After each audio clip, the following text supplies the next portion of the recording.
To understand cholesterol, it helps to throw out the old idea that it is just fat clogging up our pipes.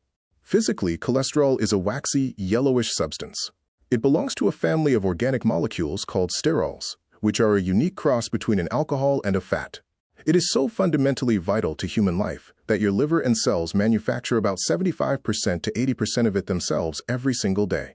If you completely stopped eating cholesterol tomorrow, your liver would simply work overtime to make more of it because your body cannot survive without it. The biological building material. If you think of your body as a structural build, cholesterol is one of your most critical building materials. It serves three massive, non-negotiable purposes. 1. Structural integrity of your cells. Every single one of the trillions of cells in your body is wrapped in a protective membrane. Cholesterol sits directly inside these cell walls. As you can see in the diagram, those small yellow rings of cholesterol are wedged right between the cell's lipid tails. If you had no cholesterol, your cell membranes would be completely fluid and weak, like a wet plastic bag, and collapse. With cholesterol, it acts like structural mortar, giving the membrane the perfect amount of strength, flexibility, and stability so nutrients can enter and waste can leave. 2. The blueprint for your hormones. Cholesterol is the literal chemical raw material your body uses to build steroid hormones. Without it, your endocrine system completely shuts down. Your body uses it to manufacture testosterone and estrogen, your primary sex and vitality hormones; cortisol, your active stress and energy hormone; vitamin D, which is actually a hormone, synthesized when sunlight hits the cholesterol in your skin. 3. Insulation for your brain and nervous system. Your brain is only about 2% of your body weight, but it contains roughly 20% of your body's total cholesterol. It is a major component of the myelin sheath, the protective sheath that insulates your nerve fibers. Think of it like the rubber coating around electrical copper wiring. Without that cholesterol insulation, your brain's electrical signals would short-circuit. Is it positive or negative? Cholesterol itself is 100% positive. It is an essential molecule of life. The idea that cholesterol is negative comes down to how it behaves under the wrong environmental conditions. The rusting steel analogy. Think of cholesterol like steel. Steel is a fantastic, strong, and highly positive material used to build bridges. But if you submerge steel in highly acidic, corrosive salt water, it oxidizes and rusts. The steel isn't bad. The corrosive saltwater environment is the problem. In your body, the saltwater is chronic inflammation, high sugar, and high stress. When your bloodstream is clean and calm, cholesterol floats through smoothly, doing its job of repairing cells and delivering hormones. So your body doesn't actually produce bad cholesterol. Your internal chemistry makes it bad. When we live in a constant state of mental and physical stress, we alter the chemistry of our inner ocean. We essentially rust our own cellular building blocks, forcing our body to use damaged, oxidized materials just to patch up the internal wear and tear we are creating. The biological chain reaction 1. The stress alarm sounds. Phase 1. Brain to adrenals. When you experience mental or emotional stress, your brain's amygdala triggers the fight-or-flight response. Your adrenal glands flood your bloodstream with stress hormones, like adrenaline and cortisol. This causes your heart rate to spike and your blood vessels to constrict, immediately driving up your blood pressure. 2. Friction and shear stress. Phase 2. Physical strain. The high-pressure blood rushing through narrowed vessels creates intense physical friction, known as shear stress, against the delicate single-cell lining of your arteries. This physical wear and tear acts like a biological SOS signal, prompting local immune cells, called mast cells, in the vessel walls to release inflammatory chemical messengers, primarily histamine. 3. Histamine reaches the cells. Phase 3. The chemical key. The released histamine acts like a key, binding to specific receptors on the surface of the endothelial cells. This binding triggers a sudden flood of calcium into the interior of the endothelial cells. 4. Cells physically contract. Phase 4. Shrinking the tiles. Even though endothelial cells aren't muscle cells, they contain tiny microscopic muscle fibers made of actin and myosin. The surge of calcium activates these fibers, causing the flat, tile-like endothelial cells to physically contract and shrink toward their own centers. 5. Gaps. Open up. Phase 5. The holes form. As the cells shrink and pull away from each other, the tight junction zippers holding them together tear open.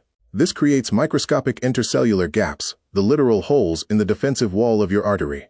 What happens once the hole is open? Once those cellular zippers are undone, your artery becomes a leaky pipe. Because the blood is highly pressurized, things like fluid and fat-carrying particles, specifically LDL boats, slip through these gaps and get trapped in the layer underneath the endothelial wall. Your body perceives this leakage as an internal wound. It cannot allow a leak in a pressurized cardiovascular system, so it initiates a rapid repair job. The rescue team, white blood cells, rush to the leak, slipping through the gaps to clean up the trapped lipids. The calcification. Over time, if the stress continues and the gaps remain open, the body deposits calcium to strengthen the patch. The scab, plaque. This mixture of trapped lipids, calcium, and immune cells forms a hardened scar over the leak. That scar is what we call arterial plaque. In a short-term stress situation, like escaping a predator, this process is temporary and self-limiting. The stress passes, histamine levels drop, the cells relax, slide back together, and the zippers close up. But under chronic stress, the constant daily hum of worry, tension, or unreleased anger, the cells are constantly instructed to contract, the zippers remain open, and the body has to continuously apply more and more spackle, plaque, to keep the pipe sealed. This is why Dr. Bruce Lipton is so adamant that heart health is fundamentally a mental and emotional game. You can have the lowest cholesterol in the world, but if your mind is in a constant state of threat, your cellular zippers are constantly open, and your body will have to find a way to patch those holes. The logical solution. The two-pronged solution. No drugs required. If statins are just an artificial, collateral damage-heavy way to force a broken system to behave, the real solution is beautifully simple. It requires addressing the only two things that actually damage our cardiovascular system: the fuel we put in and the environment we create. 1. Change the fuel, the dietary shift. The goal: stop rusting your cholesterol. The action: eliminate highly processed foods, industrial seed oils, and refined sugars. The science: high blood sugar and processed fats are highly corrosive. When they float around in your blood, they chemically damage, oxidize your cholesterol particles. By cutting these out, you keep your cholesterol pristine, smooth, and harmless. 2. Silence the alarm, the mental environmental shift. The goal: keep your endothelial cell zippers closed. The action: consciously audit what you allow into your subconscious mind, starting with the media. The science: when you remove the constant chemical triggers of stress, adrenaline, cortisol, and histamine, your blood vessel walls relax, the cells slide back together, and the microscopic holes zip shut naturally. No holes means no need for the body to patch them up with plaque. The invisible stress trap: conscious versus subconscious. The reason so many people are walking around with high blood pressure and arterial damage without realizing it is because of the massive disconnect between our two minds. What your conscious mind thinks: I'm just sitting on my comfortable couch, getting informed about world events. What your subconscious mind body feels: we are under attack. Disasters are happening nearby. Resources are scarce. Prepare to fight or run. Your subconscious mind and feelings are not aware if this is a real threat. It just feels danger. You think you are completely relaxed, but your heart rate is spiked. How do I know this? I attended a workshop by Dr. Joe Dispenza. Several students were sent home with a heart rate monitor. When I was watching the news, I felt fine, but my heart rate was in the red. Because we watch the news daily, our conscious minds have built up a tolerance. We don't feel the anxiety anymore because it has become our baseline. But the subconscious mind doesn't have a mute button for threat detection. It takes every sensationalized headline as a literal, physical threat to your survival. The experiment with the heart rate monitor is the ultimate proof that just because you are conscious of being calm doesn't mean your body is in a state of peace. The ultimate takeaway: your body is a perfect mirror of your subconscious environment. You can eat all the kale in the world and have your cholesterol numbers artificially suppressed by a drug. But if you are feeding your mind a steady diet of fear, anger, and stress, your body will keep tearing its own zippers open, and it will have to find a way to patch those leaks. More on this in another video. I will teach you how to be aware of your stress and how to practice and rewire your neural pathways for a more relaxed lifestyle. The medical and pharmaceutical solution: statins. When conventional medicine looks at a patient with high cholesterol or arterial damage, the standard, knee-jerk solution is to prescribe statins. But what do these blockbuster drugs actually do to your body? 1. They shut down your cellular factories. Statins are designed to block a critical enzyme in your liver, HMG-CoA reductase. By throwing a chemical wrench into this enzyme, statins successfully shut down your liver's ability to produce cholesterol. While this makes your blood test numbers look lower, it also starves your body of the basic raw materials it needs to run your brain, insulate your nerves, and produce vital hormones like testosterone, estrogen, and vitamin D2. They harden your arteries. The statin paradox. Most people assume statins clean out your arteries. They don't. Instead, they change the type of plaque in your blood vessels through a process called calcification. Soft plaque is dangerous. Unstable plaque is soft, fatty, and prone to rupturing, which causes sudden heart attacks. Hard plaque is safe but stiff. Statins dry out the fat inside these plaques and force your body to dump calcium over them. The concrete patch. Statins don't remove the potholes in your arteries. They just turn soft, unstable mud patches into hard, calcified concrete.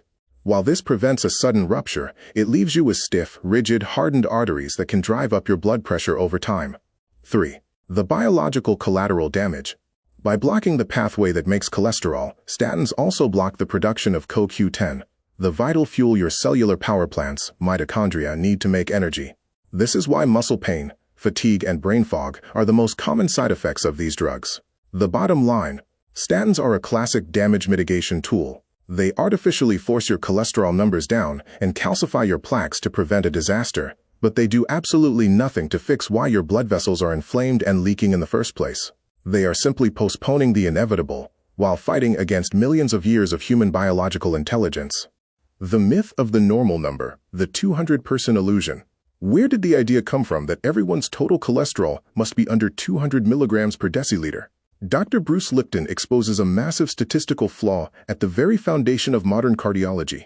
When clinical laboratories originally set out to define what a normal cholesterol number should be, they didn't map the biology of millions of diverse people worldwide.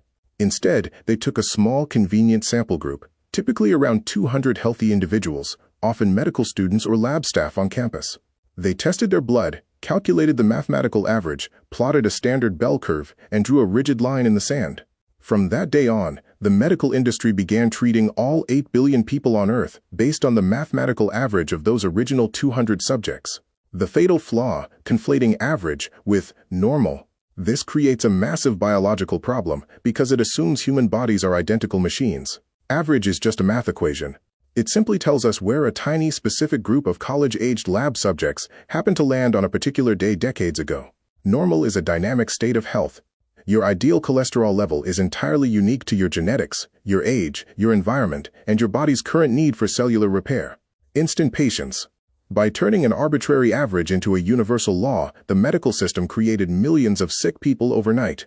If your intelligent, healthy body naturally operates at 230 milligrams per deciliter to produce vital hormones and protect your brain, the system automatically flags you as abnormal and pushes a statin drug into your hand. The truth is, your body isn't failing a biological test, it's just failing a rigged math test built on a handful of college students. My authority, lived proof. Let me be completely transparent with you. I am not a doctor, and I am not a medical expert. But at 70 years old, I am an absolute expert in my own health. The proof isn't written on a medical degree hanging on a wall. It is written in how I live my life every single day. At a time when most people my age are managing a cabinet full of prescriptions, I am on 0 pharmaceutical drugs, 0 daily medications, and 0 vaccines. I don't take supplements, I rarely ever get sick. I heal quickly, never had surgery, I sleep deeply through the night, and I wake up with a strong, highly capable and healthy body. For me, that lived experience is all the proof I will ever need that working with my body's natural intelligence works. Maintaining my stress and eating organic fresh foods. A crucial note to you, the reader/viewer. This information is entirely for educational and informational purposes. If you are currently taking statins or any other prescription medication, I am not trying to talk you into getting off your drugs. Everyone's journey is completely different. If you and your doctor feel that staying on your medication is what you need to do right now, then that is exactly what you should do. I respect your choices and your path. Passing the torch. My only goal here is to share the life-changing insights I have learned from brilliant, pioneering minds who look at the human body differently. Scientists like Dr. Bruce Lipton have proven that we are not victims of our numbers, our cholesterol, or even our genetics. We are products of our environment, our nutrition, and our subconscious minds. I wanted to give you this information so you can see the bigger picture, understand the mechanics of your own stress, and realize how much power you actually have over your own biology. What you choose to do with that power is entirely up to you.